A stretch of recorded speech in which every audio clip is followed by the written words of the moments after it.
Good morning, everyone. Today we'll start with the new chapter, that is the stone cutter. Now, here is a warm up activity for you to look at the pictures and see whether the people in these pictures are contented and happy. And if yes, why do you think they are satisfied? Contented means satisfied and happy. So, do discuss this with your family, that why do you think that they are looking happy and satisfied. Now here is a beautiful story about the same theme, that how one could be happy and satisfied in life, and what's the secret of being happy. Beautifully explained through the story of a stone cutter. Right? Let's see how and with whose help this stone cutter understands the real cause of happiness, or how he finds the real secret to be happy person. So let's read. I'll be explaining you the meanings and the context wherever it is required. Okay, let's start. Once upon a time, there lived a stonecutter. Every day he went to a great rock in the side of a big mountain and cut out the slab for gravestones or for houses. He understood very well the kinds of stones needed for the different purposes, and as he was a careful workman, he had plenty of customers. For a long time, he was happy and contented and asked for nothing better than what he had. So, in the first paragraph, it said that there was a stonecutter. What his job was, he used to go every day to a great rock, बड़ी सी चट्टान पे जाता था, and he used to cut out slabs, और वहाँ से पत्थर की slabs कट करता था. किस पर्पस के लिए?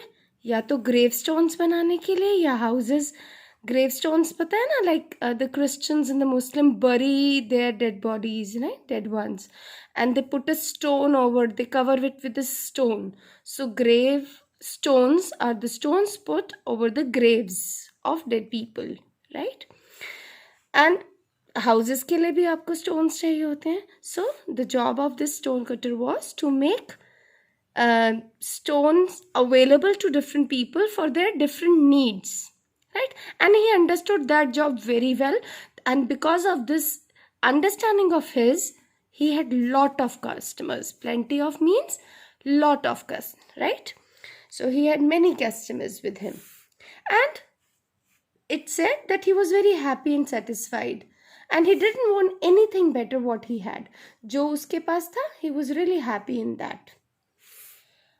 Now, in the mountain dwelt a spirit which appeared to men every now and then and helped them in many ways to become rich and prosperous. The stonecutter, however, had never seen this spirit and only shook his head with an unbelieving air when anyone spoke of it. But a time would come when he would change his opinion.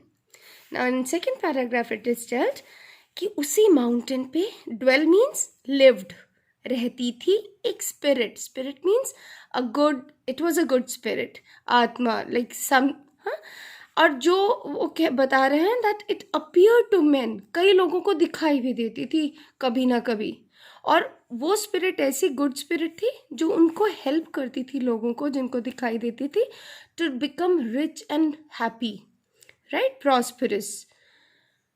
But stone cutter ने कभी उसको नहीं देखा था, right. Stone cutter had never seen. So जब भी कोई उस स्पिरिट के बारे में बात करता, with just an unbelieving air, मतलब विश्वास नहीं करता था, बस सिर हिला देता था, शुक हिज हेड, ठीक है. लेकिन एक समय आने वाला था जब उसका ये सोचना कि वो स्पिरिट नहीं है बदल जाएगा. Now see how the story moves. Third paragraph. One day, the stonecutter carried a gravestone to the house of a rich man and saw all sorts of beautiful things in the house, of which he had never dreamt.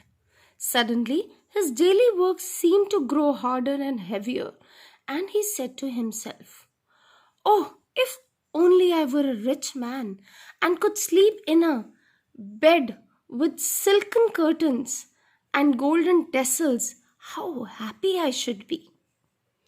अब इस paragraph में क्या बताया कि एक दिन ना stone cutter अपना ग्रेव स्टोन किसी रिच मैन के घर ले जाता है और वहाँ कई तरह की ब्यूटीफुल चीज़ें उसको उसके घर में दिखाई देती हैं, उसने जो कभी सोची इमेजिन भी नहीं की होती, सपने में भी नहीं देखी होती, इतनी सुंदर सुंदर चीज़ें उसे दिखाई देती हैं।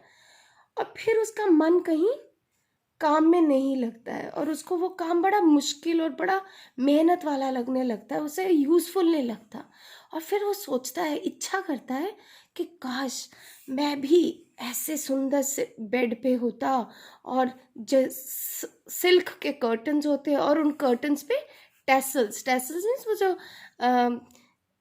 झालर सी वो लगी होती है ना टाई करने के लिए, फूंदे टाइप्स सुंदर सुंदर धागों के, है ना, जो उसको एक्सेसरीज होती हैं कर्टन्स पे।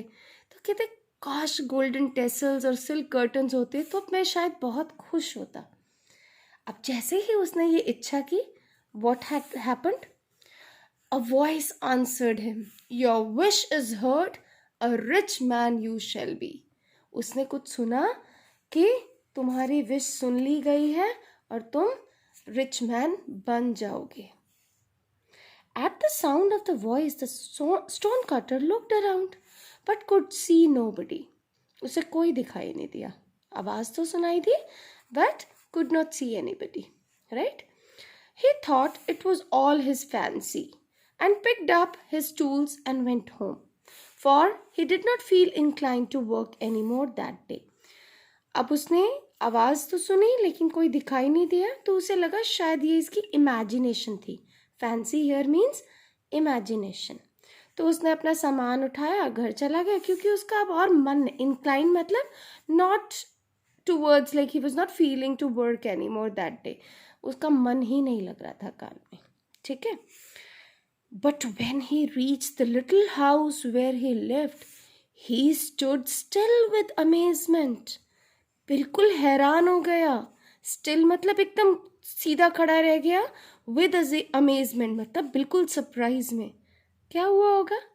Yes, for in place of his wooden hut stood a stately palace filled with splendid furniture, and most splendid of all was the bed, in every respect like the one he had envied.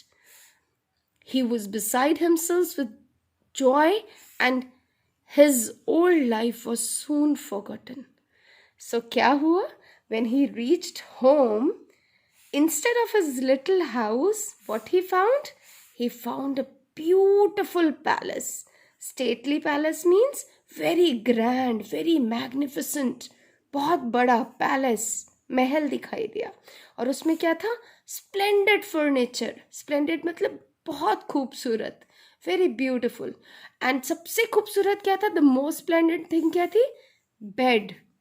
कौन सा bed? जैसे उसने N V किया था, जिस bed को देख के वो जेलस फील हुआ था, उसने डिज़ायर किया था लेने का, है ना, लॉन्ग टू हैव समथिंग, उसके मन में इच्छा हुई थी उस बेड को देखकर खुद के लिए एक ऐसा बेड पाने की। So he found all these things in this new house. And of course when suddenly somebody gets something of his choice, क्या हो जाता है? Filled with joy, he was very happy, and अपनी पुरानी लाइफ जो भी उसकी थी रूटीन, वो ऑलमोस्ट वो भूल गया। Now it was now the beginning of summer, and each day the sun blazed more fiercely. Fiercely मतलब बहुत डेंजरसली, बहुत ज़्यादा, वेरी हार्शली हियर। ठीक है, with strong rage. One morning the heat was so great that the stonecutter could scarcely breathe. Scarcely मतलब hardly, मतलब इतनी तेज धूप थी कि उसको सांस भी ढंग से नहीं आ रही थी। And determined he would stay indoors till the sunset. So उसने इरादा किया कि आज तो वो घर के अंदर ही रहेगा जब तक धूप है. He was rather dull, थोड़ा बोर फील कर रहा था. For he had never learned how to amuse himself. क्योंकि उसने तो सारी ज़िंदगी मेहनत की थी, उसे पता ही नहीं था how to amuse himself, entertain कैसे करना है, फ्री टाइम में यूज़ कैसे करना है उसको amuse करने के लिए, है ना. So he was not up to that and was peeping through the closed blinds. Blinds क्या होती हैं? वो जो चिक्स होती है ना, आप एक पर्दा लगा देते हो खिड़कियों पर, है ना, जिसको उठाना पड़ता है आपको. Not like a curtain, but it was just you have to fold it to uncover the glass. So peeping मतलब झांक रहा था, right, to look through some small hole. So he was not feeling very happy. He was dull, had nothing to do, so he was just peeping through the closed blind outside, ठीक है, to see what was going in the street. What he saw, when a little carriage passed by. Carriage मतलब गाड़ी, right, drawn by servants dressed in blue and silver. Servants ने क्या dress पहनी हुई थी? Blue and silver color clothes. In the carriage sat a prince with a golden umbrella held over his head to protect him from the sun rays. उसने देखा एक Prince को उस कैरेज पे बैठ के जाते हुए, और उस प्रिंस के ऊपर एक सुंदर सी गोल्डन अम्ब्रेला थी जो उसको सन की रेस से प्रोटेक्ट कर रही थी. ओह, if I were only a prince, said the stonecutter to himself as the carriage vanished around the corner. Oh, if I were only a prince and could go in such a carriage and have a golden umbrella held over me, how happy I should be. Of that, again, looking at that prince, he again wished to be a prince. अब उसके मन में क्या आया? काश मैं Prince होता और मेरे ऊपर भी एक सुंदर सी गोल्डन कलर की अम्ब्रेला होती और मज़े से मैं जा रहा होता तो शायद मैं बहुत खुश होता. तो he imagine this picture to be, right, and a prince he was, और वो प्रिंस बन गया because spirit was granting him all his wishes.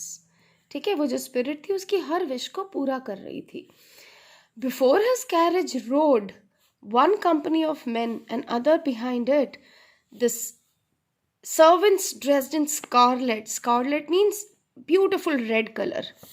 उसके जो सर्वेंट्स थे, कुछ आगे कुछ पीछे, है ना, and they were all dressed up in beautiful red colour, and gold bore him along, and not only red colour, golden colour के वो भी थे उनके accessories, right. Bore him along and the coveted umbrella held over his head. Coveted मतलब जो उसको जैसा umbrella चाहिए था, the most desired, right, और उसके ऊपर वैसा ही golden color का umbrella था, ठीक है, over his head. He had everything his heart desired. जो उसे चाहिए था अब उसके पास वो सब था. Yet it was not enough. लेकिन फिर भी वो खुश नहीं था, इनफ नहीं था. He still looked around for something to wish for, and when he saw that in spite of the water he poured on the grass, the rays of the sun scorched it, and that in spite of the umbrella held over his head, each day his face grew browner and browner. He cried in anger, "The sun is mightier than I. Oh, if I were only the sun." अब उसने क्या wish की? जब उसने देखा कि ये जो सन है वो रोज़ धूप में अम्ब्रेला के अंडर बैठ के निकलता है, लेकिन फिर भी उसका जो फेस है, कॉम्प्लेक्शन है, वो डार्क होता जा रहा है. सन की रेज उसको हीट से टैन कर रही हैं. और उसने देखा कि घास, जबकि घास पे पानी डाल रहे हैं सब, फिर भी घास सूख रही है, जल रही है. तो जब उसने देखा सन तो बहुत शक्तिशाली है, तो उसने क्या इच्छा करी? दैट काश मैं सन होता, right?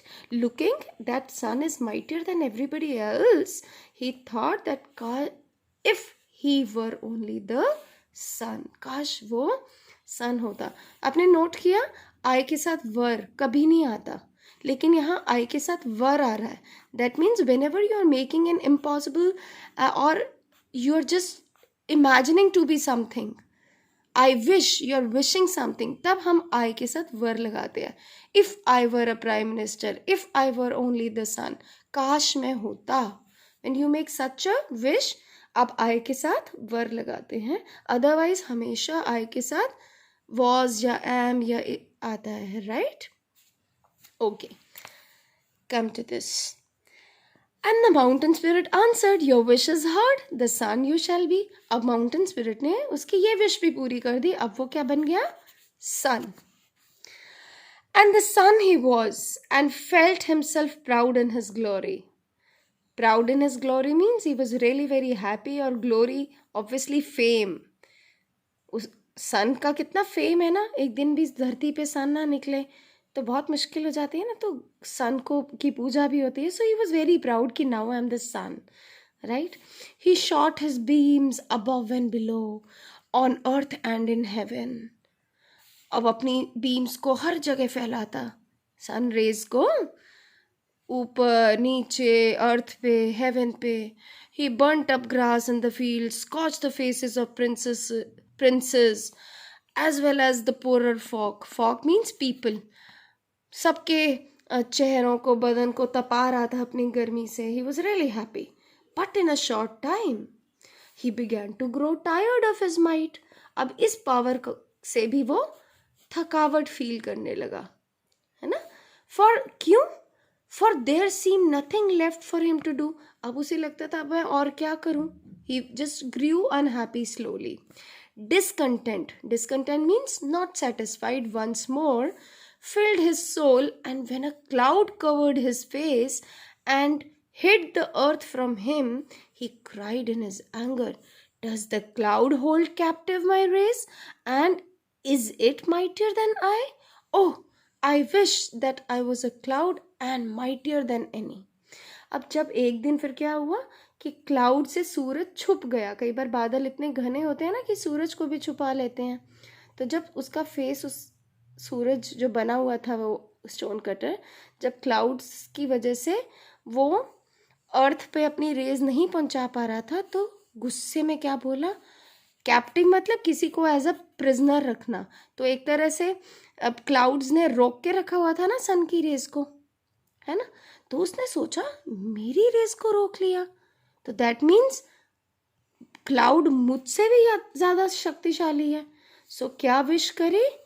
I wish I were a cloud and mightier than any. सबसे ज्यादा ताकतवर होता. Right? And the mountain spirit answered, your wish is heard, a cloud you shall be. So mountain spirit ने क्या बोला, ठीक है, your wish is granted, now you can be a cloud. And a cloud he was, and lay between the sun and the earth. He caught the sun's beam and held them, and to his joy the earth grew green again and flowers blossomed. But that was not enough for him, and for days and weeks he poured forth rain till the rivers overflowed their banks and the crops of rice stood in water. Towns and villages were destroyed by the power of rain. Only the great rock on the mountainside remained unmoved. The cloud was amazed at the sight and cried in wonder, is the rock then mightier than I? Oh, I wish I were only the rock. And the mountain spirit answered, your wish is heard, the rock you shall be. अब देखो इस paragraph में क्या बताया. अब वो cloud बन गया है, लेकिन still he was not very happy. उसने जब क्लाउड बना, उसने खूब बारिश करी. उसने फिर से, वो खुश था कि अब उसकी वजह से अर्थ फिर से ग्रीन हो गई है, घास फिर से उग गई है, फ्लावर खूबसूरत तरीके से बढ़ने लगे हैं. उसने खूब बारिश इतनी भी करी कि रिवर ओवरफ्लो हो गई, उसके बैंक से भी बाहर आने लगा पानी, मतलब, है ना. और सारी क्रॉप्स जो थी पानी से भर गई, विलेज डिस्ट्रॉयड हो गए, सब कुछ कर लिया उसने. लेकिन नाउ ही फेल्ट अगेन कि अब और क्या. राइट? लेकिन जब ये सब कर रहा था तब उसने ऑब्जर्वेशन किया कि मैंने चाहे कितना पानी बरसाया, चाहे कुछ भी किया, लेकिन ये जो माउंटेन है इसको कोई फर्क नहीं पड़ा. ये तो बिल्कुल टस से मस नहीं हुआ, वैसे ही विशाल तरीके से खड़ा है. तो सोचा उसने, क्या ये इस क्लाउड से भी ज्यादा ताकतवर है, माइटियर है, पावरफुल है। तो उसने क्या विश कर दी? Oh, I your wish if I were only the rock, काश मैं ये रॉक होता। Now let's come to the end, beautiful end. And a rock he was, अब वो क्या बन गया? रॉक, चट्टान की फॉर्म में आ गया। And gloried in his power, अब वो बहुत खुश था फिर से कि हाँ मैं तो अब बहुत ताकतवर हो गया हूँ। Proudly he stood and neither the heat of the sun nor the force of the rain could move him. ना तो सन की तेज किरणें और ना ही रेन की फोर्स उसका कुछ भी बिगाड़ पा रही थी। सो बहुत स्ट्रांग था rock. This is better than all, अब वो सोचता है ये सबसे अच्छा है। He said to himself. But one day he heard a strange noise at his feet. Mountain ने अपने रॉक बेस पर अजीब सी आवाज सुनी। And when he looked down to see what it could be, he saw a stone cutter driving tools into his surface. तो क्या देखा? एक स्टोन कटर को देखा जो अपने टूल्स इस पर चला रहा था। Even as he looked, he could feel himself tremble. अब उसने अपने आप को, वो पत्थर बना हुआ है ना, चट्टान बना हुआ है, अब उसने अपने आप को शेकिंग फील किया। उसे लगा कि कुछ मुझे ट्रबल कर रहा है, मूव कर रहा है। And soon a great block broke off and fell to the ground. और धीरे धीरे वो स्टोन कटर तो अपना काम करता जा रहा था, फिर उसने रियलाइज किया कि उसके पार्ट, थोड़ा सा स्टोन उससे अलग हो गया है उसकी स्टोन कटर की लगातार मेहनत से। Then he cried in wrath. Wrath means anger. फिर से गुस्सा हो गया। Is a mere child of earth mightier than a rock? क्या ये धरती का एक छोटा सा पुत्र मेरे से ज्यादा स्ट्रांग है? ओह, if I were only a man. काश मैं भी एक आदमी ही होता।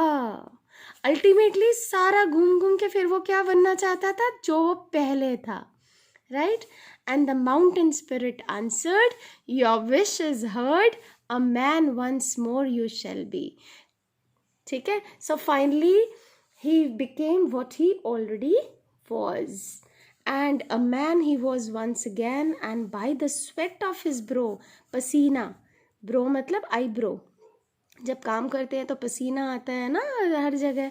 he toiled मतलब very hard worked hard, खूब उसने मेहनत करी। Again and his trade off stone cutting, ठीक है, अपने फिर से वही व्यापार, उसका व्यापार क्या था, जॉब क्या था, स्टोन को कट करना for the grave stones and houses. फिर से उसने वही काम शुरू कर दिया था। अब उसका बेड तो हार्ड था, his bed was hard and his food scanty. ना तो उसके पास ज़्यादा खाने को था प्रिंस की तरह, ना सोने के लिए बहुत सुंदर बेड था, लेकिन but he had learned to be satisfied. लेकिन उसने अब सीख लिया था कि कैसे satisfied रहना है with it, जो उसके पास है उसमें कैसे satisfaction होनी चाहिए। and did not long to be मतलब desired, उसने अब और कोई इच्छा नहीं जाहिर की। to be something or somebody else, ना किसी की तरह बनने की, ना किसी पर्सन की तरह, ना किसी चीज़ की तरह। उसने समझ लिया जो मैं हूँ, जो मेरे पास है, उसमें कैसे satisfied रहना है। and as he never asked for things he did not have or desired to be greater and mightier than other people, he was happy at last and never again heard the voice of mountain spirit. अब जब उसने सीख लिया था कि कैसे जो उसके पास है या जो वो है उसमें satisfied रहना उसने सीख लिया था, तो अब वो बहुत खुश था with whatever he was and whatever he had. So what's the real learning from this beautiful story is that one should just be satisfied with what one has or what one is. Never ever compare yourself with somebody else. In everybody's life there is one or the little problem. Everybody faces one or the little trouble, other trouble. So just learn to live with what you have and just keep a positive attitude, and if you will keep such an attitude, you will be happy than anybody else, and being happy makes you prosperous, That's for sure. So I hope we read the whole chapter, we understood the story, and even if you feel any problem, you're most welcome to give me a call or send me a message to clarify your doubts. Make sure you read it once again. Bye bye. Take care.